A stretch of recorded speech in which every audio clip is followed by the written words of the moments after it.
Hi dear students, welcome to Aeros academy. This is Raju Cherukuri. ఈరోజు మనం Telangana moment గురించి discuss చేయబోతున్నాం. తెలంగాణ మూమెంట్ అంటే ఉద్యమ చరిత్ర. ఈ తెలంగాణ ఉద్యమ చరిత్ర గురించి తెలుసుకోబోయే ముందు అసలు తెలంగాణ ఉద్యమ చరిత్ర ఏంటి, తెలంగాణ ఉద్యమ చరిత్ర ఎప్పటి నుండి మొదలయ్యింది, ఈ ఉద్యమ చరిత్రకి పోటీ పరీక్షలకు ప్రిపేర్ అయ్యేటువంటి వ్యక్తుల కోసము, విద్యార్థుల కోసం, నిరుద్యోగుల కోసము ఈ యొక్క సిలబస్ని ఏ విధంగా తయారు చేశారు, ఈ సిలబస్ని చేసేటప్పుడు కొంతమంది ప్రొఫెసర్లని లేదా విద్యావేత్తలను, కొంతమందిని అకాడమిషియన్స్ని పిలిచి వారి గురించి తెలంగాణ ఉద్యమంలో పాల్గొన్నటువంటి విషయాలను ఒక సిలబస్గా తయారు చేశారు. ఈ సిలబస్లో ముఖ్యంగా మనం మాట్లాడుకుంటే 1948 1948 నుంచి 2014 తెలంగాణ ఏర్పడ్డ సంవత్సరం వరకు గల కాలాన్ని మనం తెలంగాణ ఉద్యమ చరిత్రగా చెప్పుకుంటాము. ఈ తెలంగాణ ఉద్యమ చరిత్ర 2014 వరకు ఏదైతే చెప్పుకుంటున్నామో దీన్ని 3 సెక్షన్లుగా విభజించారు. ఇక్కడ ఫస్ట్ సెక్షన్ వచ్చేసి 1948 నుండి 1970 వరకు, అంటే 1948 టు 1970 వరకు ఉన్నటువంటి దాన్ని ఫస్ట్ సెక్షన్ కింద కన్సిడర్ చేశారు. అంటే 1948 నుంచి 1970 వరకు జరిగినటువంటి ఉద్యమము, ఆ ఉద్యమంలో ఏ విధమైనటువంటి ఆనవాళ్ళు ఉన్నాయి, ఆ ఉద్యమంలో పాల్గొన్నవారు ఎవరు, ఎలాంటి ఉద్యమంలో చేసినటువంటి కార్యక్రమాలు ఏంటివి, వాటి చరిత్ర గురించి ఈ సమయంలో మనము మాట్లాడుకుంటాము. అదేవిధంగా రెండవ సెక్షన్ వచ్చేసి 1971 నుండి 1990 వరకు, అంటే 1971 నుంచి 1990 వరకు ఏదైతే సమయము, ఈ కాలాన్ని మనం రెండవ సెక్షన్ కింద తెలంగాణ ఉద్యమ చరిత్రలో మాట్లాడుకుంటాము. సో దీంట్లో జరిగినటువంటి విషయాలు తెలంగాణలో ముఖ్యంగా కీలకంగా 1990 తర్వాత జరిగేది కీలక అంశంగా మనం మాట్లాడతాం. అంటే 1991 నుండి 2014 వరకు జరిగినటువంటి ఉద్యమము చాలా ముఖ్యమైనటువంటి అంశంగా మనం తీసుకుంటాము. ఎందుకనంటే 1991 నుంచి 2014లో చాలా ఉధృతమైనటువంటి కార్యక్రమాలు చేశారు. చాలా మనకు ఊహించని రీతిలో తెలంగాణలో ఒక విస్ఫోటనం లాంటి ఉద్యమ స్ఫూర్తి వచ్చింది. ఆ ఉద్యమం ప్రజల్లో నుంచి బయటికి వచ్చి ప్రజలు, నాయకులు, ఉద్యమకారులు, విద్యార్థి నాయకులు, ఉద్యోగ నాయకులు, ఉద్యోగ సంఘాలు, విద్యార్థి సంఘాలు, ప్రజా సంఘాలు, చాలా ఎంతోమంది ప్రజలు కూడా, సామాన్య ప్రజలు కూడా తెలంగాణ కావాలని కోరుకున్న ఆకాంక్ష నుంచి 1991 నుంచి 2014 జరిగినటువంటి ఉద్యమం ఇది కీలక సమయంగా కూడా మనము భావిస్తాము.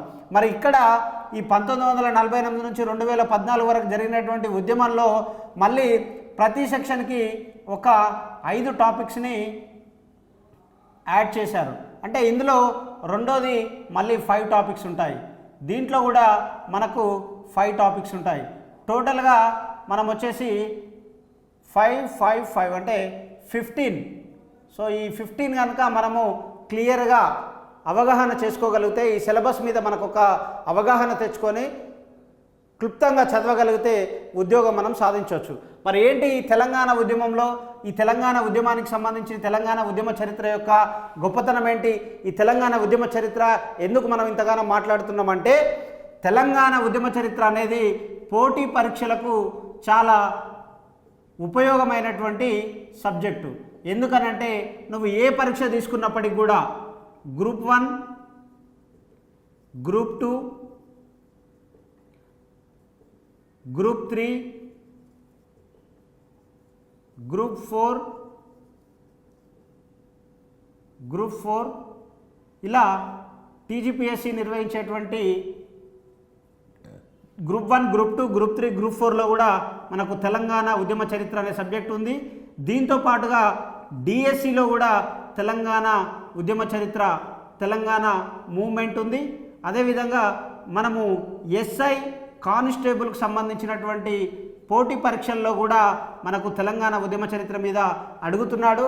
కాబట్టి గ్రూప్స్ కావచ్చు, డిఎస్సి కావచ్చు, ఎస్ఐ, కానిస్టేబుల్ కావచ్చు, నువ్వు ఇంకా ఏ ఇతర పోటీ పరీక్షల్లో పాల్గొన్నా కూడా నీకు ఖచ్చితంగా తెలంగాణ ఉద్యమ చరిత్ర మీద అత్యధిక మార్కులు వచ్చే అవకాశం ఉంది.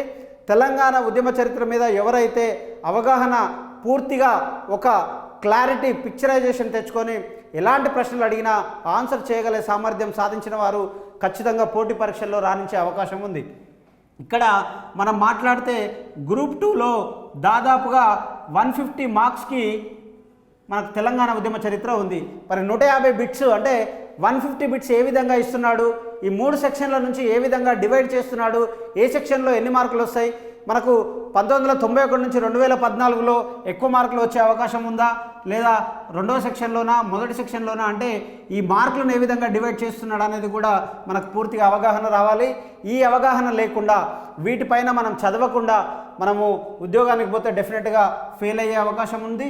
ఈ తెలంగాణ ఉద్యమ చరిత్రలో మొట్టమొదటగా మనం మాట్లాడుకుంటే 1991 నుంచి 2014లో జరిగేటువంటి ఉద్యమ చరిత్రలో 2003లో 2001లో ఏదైతే తెలంగాణ రాష్ట్ర సమితి అనే టీఆర్ఎస్ పార్టీ ఆవిర్భవించిందో రాజకీయ చైతన్యంతో తెలంగాణ ఉద్యమం మరింత ఉవ్వెత్తున ఎగిసిపడింది. ముఖ్యంగా తెలంగాణ ఉద్యమం బాగా ప్రజల్లోకి చేరడానికి, తెలంగాణ ఉద్యమం ఎత్తుకు ఎదగడానికి, తెలంగాణ ఉద్యమం ఒక ఒత్తిడి తీవ్రతను తీసుకురావడానికి ప్రధాన భూమిక టీఆర్ఎస్ పార్టీ తీసుకుంది. రాజకీయ పార్టీల సపోర్ట్ తోటి, ప్రజా సంఘాల సపోర్ట్ తోటి, ప్రజల మద్దతుతోటి ఎన్నికలలో కూడా పోటీ చేసి తెలంగాణ కోసం ఎంతోమంది ఎంపీలు ఎమ్మెల్యేలు కూడా రాజీనామాలు చేసి గెలిపించుకున్నటువంటి చరిత్ర తెలంగాణ ఉద్యమంలో మనం చూస్తాం. సో ఇలాంటి తెలంగాణ ఉద్యమంలో ఎంతోమంది అమరులను కూడా మనం చూస్తాం. అమరవీరులు అంటే తెలంగాణ కోసం ప్రాణాలను సైతం లెక్క చేయకుండా తృణప్రాయంగా ప్రాణాలను వదులుకొని తెలంగాణ ఉద్యమంలో ఎంతోమంది అమరవీరులుగా నిలిచినటువంటి వ్యక్తులను కూడా మనం గుర్తు చేసుకోవాల్సినటువంటి సందర్భాలు ఉన్నాయి. అంటే ఈ తెలంగాణ ఉద్యమం ఊరికే రాలేదు.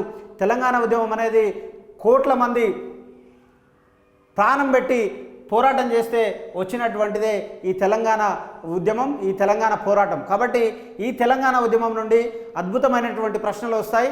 మీరు కనుక కాస్త దీని మీద కాన్సన్ట్రేషన్ చేయగలిగితే, కొద్దిగా మీరు ఆలోచనను అవగాహన చేసుకొని కొద్దిగా ఈ సబ్జెక్ట్ను, ఎందుకనంటే కాలానుగుణంగా మనం ఉద్యమంలో ఉన్నాం, ఈ ఉద్యమాన్ని చూస్తూ వచ్చినాం కాబట్టి ఈ సబ్జెక్టు తొందరగా మనకు అర్థమయ్యేటువంటి అవకాశం ఉంటుంది.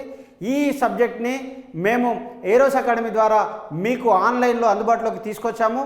ఏరోస్ అకాడమీ ఎడ్యుకేషన్ ల్యాబ్ని డౌన్లోడ్ చేసుకుంటే మీకు అందులో తెలంగాణ ఉద్యమ చరిత్ర మీద మంచి కోర్సును కూడా మేము డిజైన్ చేసి పెట్టాము. అద్భుతమైన రీసెర్చ్ చేసి దీని మీద తెలంగాణ ఉద్యమంలో జరిగినటువంటి పరిస్థితులను, ఎలాంటి ప్రశ్నలు అడుగుతున్నాడు, పోటీ పరీక్షలకు ఉపయోగపడాల్సినటువంటి అంశాలు ఏంటివి అనే వాటిని ముఖ్యంగా మేము వాటిని పరిశోధన చేసి వాటిని ఎన్నో రోజులుగా చదివి ఒక నోట్స్ తయారు చేసి మీకోసం అందుబాటులోకి తీసుకొచ్చినాం. సో దాన్ని మేము తెలంగాణ ఏదైతే ఏరోస్ అకాడమీ అనే ఎడ్యుకేషన్ యాప్ ఉందో ఆ యాప్లో ఒక కోర్సుగా మీకు అందుబాటులో తీసుకొచ్చాం. కాబట్టి కోర్సుని లేట్ చేయకుండా తీసుకోండి. కోర్సు తీసుకున్న వారికి ఈ తెలంగాణ ఉద్యమ చరిత్రలో 150 బిట్స్ని ఏ విధంగా అటెంప్ట్ చేయాలి, ఏ విధంగా మనము ఆన్సర్ చేయాలనేటివి, ఏ విధంగా తెలంగాణ ఉద్యమ చరిత్రలో అడిగేటువంటి ప్రశ్నలకు సమాధానాలు రాయాలనేటివి చాలా క్లుప్తంగా వివరించాము. ఇంకా ముందు నెక్స్ట్ క్లాస్లో కూడా పూర్తిగా ఈ యొక్క సెక్షన్లకు సంబంధించినటువంటి ఏవైతే టాపిక్స్ ఉన్నాయో ఈ టాపిక్స్ మీద క్లియర్గా ఒక వీడియో చేస్తాము.